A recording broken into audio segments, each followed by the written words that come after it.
Picture this. You wake up one morning and decide not to eat for 24 hours. No meals, no snacks, just water and time. It sounds simple, almost too simple. But inside your body, a transformation is already beginning. Your organs, those silent workers that never take a day off, are about to enter a state most of them haven't experienced in years. They're about to remember what they were designed to do when food becomes scarce. The moment you skip that first meal, your body doesn't panic. Not yet. It's confused, maybe a little suspicious, but it trusts the routine. Your stomach expects food at the usual time. It prepares itself, releasing acids and enzymes, waiting for something that never comes. Meanwhile, your pancreas adjusts its insulin output and your liver stands ready, monitoring your blood sugar like a vigilant guard. Nothing dramatic happens in these early hours. But deep inside, at the cellular level, a quiet conversation has begun. Your metabolism is asking a question. Is this temporary, or are we preparing for something bigger? By the 4th hour, your body starts to realize this isn't just a delayed breakfast. Hunger hormones, especially ghrelin, begin to rise. You feel it in your stomach, that hollow ache, that mental fog urging you toward the kitchen. But here's what's fascinating. Even though you feel hungry, your energy reserves are still completely stable. Your liver has been storing glucose in the form of glycogen, and now it starts releasing it into your bloodstream, drop by drop, keeping everything balanced. Your brain, which consumes about 20% of your body's energy, continues to function perfectly. It's running on that stored sugar, unaware that anything unusual is happening. Yet, this is the calm before the shift. Your organs are still operating in fed mode, but the clock is ticking. And soon, very soon, they'll have to adapt. As you move past the 6-hour mark, something starts to change. Your blood sugar dips slightly. Not dangerously, just enough to signal that the easy fuel is running out. Insulin levels begin to fall. And that's a big deal. Insulin is the hormone that tells your cells to store energy. When it drops, your body gets a new message. Stop storing, start releasing. Your liver, that unsung hero, takes center stage now. It's been quietly breaking down glycogen, turning it back into glucose to keep your brain and muscles running. But glycogen doesn't last forever. After about 12 hours of fasting, those reserves start to thin out. And that's when your liver begins its next trick. It starts producing ketones, tiny molecules made from fat. These ketones are a backup fuel source, one your brain can actually use. And here's the twist. Ketones burn cleaner than glucose. They produce less oxidative stress, meaning your cells create less waste while working. It's like switching from regular gasoline to premium fuel. Your organs aren't struggling, they're optimizing. By the 10th hour, your body has officially entered a state of metabolic flexibility. That's a fancy way of saying your organs can now switch between fuel sources without breaking a sweat. Your muscles start pulling energy from fat stores. Your brain begins running partly on ketones. And deep inside every cell, the mitochondria, those tiny power plants, become more efficient. They're squeezing every bit of energy from what's available, working harder but smarter. This is where fasting starts to feel different. Some people report mental clarity around this time, a sharpness they didn't expect. That's not imagination. That's biochemistry. Ketones don't just fuel the brain. They influence neurotransmitters, boosting focus and calming anxiety. Evolutionarily, this makes perfect sense. When our ancestors went without food, they needed to stay sharp to hunt, to problem solve, to survive. Your body still has that programming. It's ancient, but it's active. And while your brain enjoys this new fuel, something even more remarkable is happening at the cellular level. A process called autophagy begins to awaken. Autophagy is your body's recycling system. When cells are constantly fed, they don't have time to clean house. But when food stops coming, they start breaking down damaged proteins, worn-out organelles, anything that's not functioning properly. Then they recycle those parts into new, healthier components. It's like a microscopic renovation project happening inside every organ.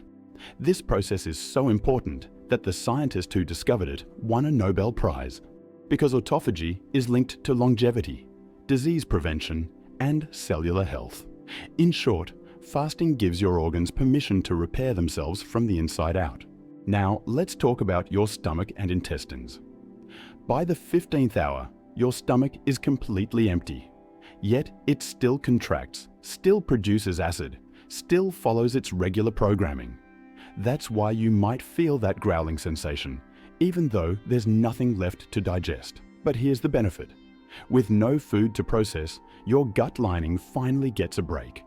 The cells that line your digestive tract are constantly exposed to stress, inflammation, and the demands of breaking down what you eat. Fasting gives them time to heal.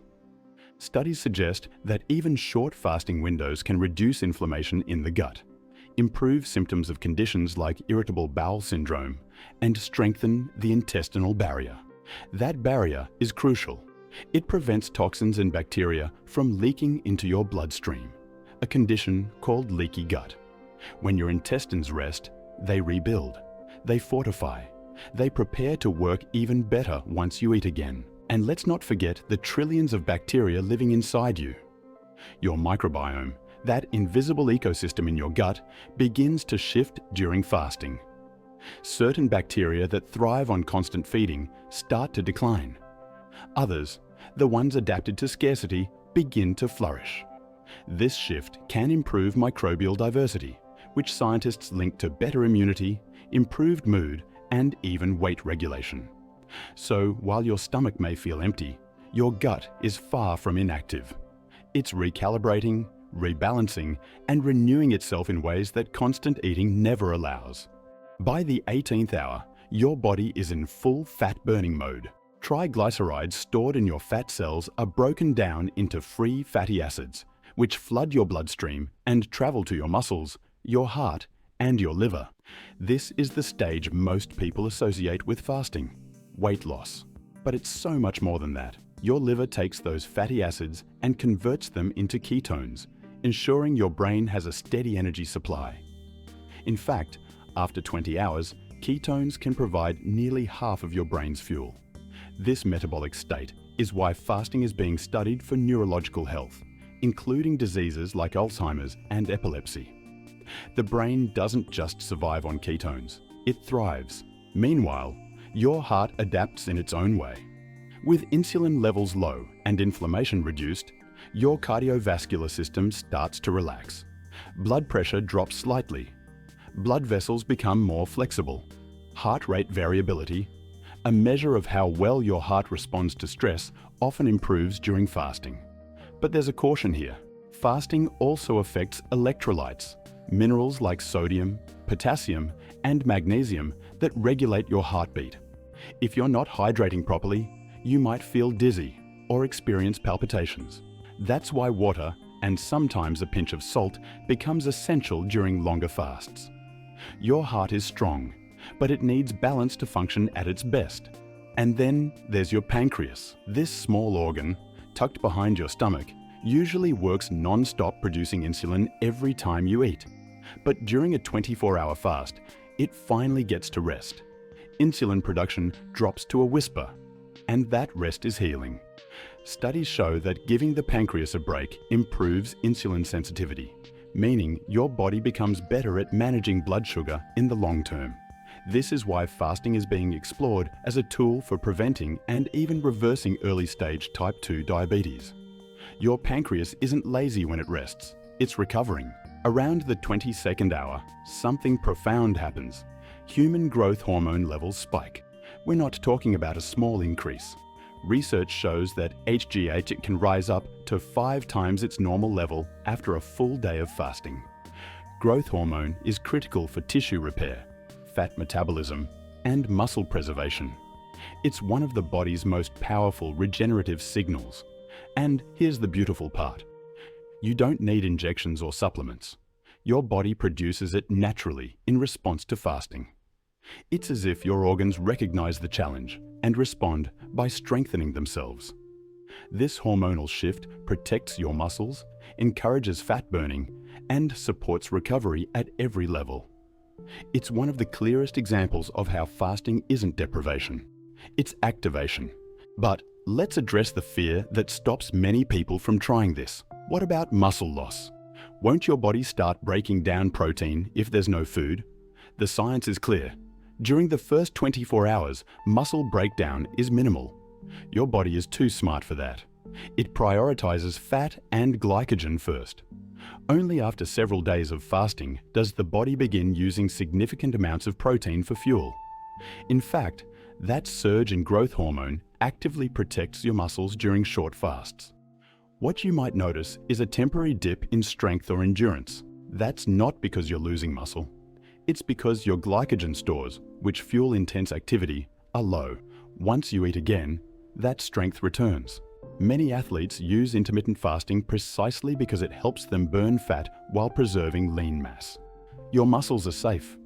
Your body knows what it's doing.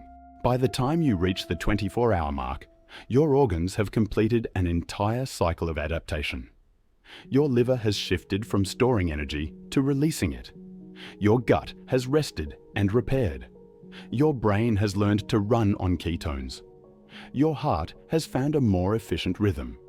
And your cells, millions of them, have cleaned and renewed themselves through autophagy. You haven't eaten in a full day, yet you're not weak. You're different, sharper, lighter, more aware. Your body has remembered an ancient truth. It doesn't need constant feeding to survive. It needs balance. It needs rest. And sometimes it needs silence. Of course, fasting isn't for everyone. People with diabetes, heart conditions, or a history of eating disorders should never fast without medical guidance. And even for healthy individuals, a 24-hour fast is not something to take lightly. Hydration is essential. Electrolytes matter. And listening to your body is non-negotiable. But for most people, a single day without food is not only safe, it's transformative. It's a reset button for your metabolism, a reminder of what your organs are capable of when given the chance. So, what does science say about fasting for 24 hours? It says your body is more resilient than you think. It says hunger is not the enemy. It says your organs don't shut down when food stops. They wake up, they adapt, they heal, and maybe, just maybe, they remember what they were always meant to do: survive, thrive, and transform. If this journey through your body fascinated you, there's more to explore. Because understanding how your organs work isn't just science, it's power. It's the key to making choices that honor the incredible machine you live in every single day.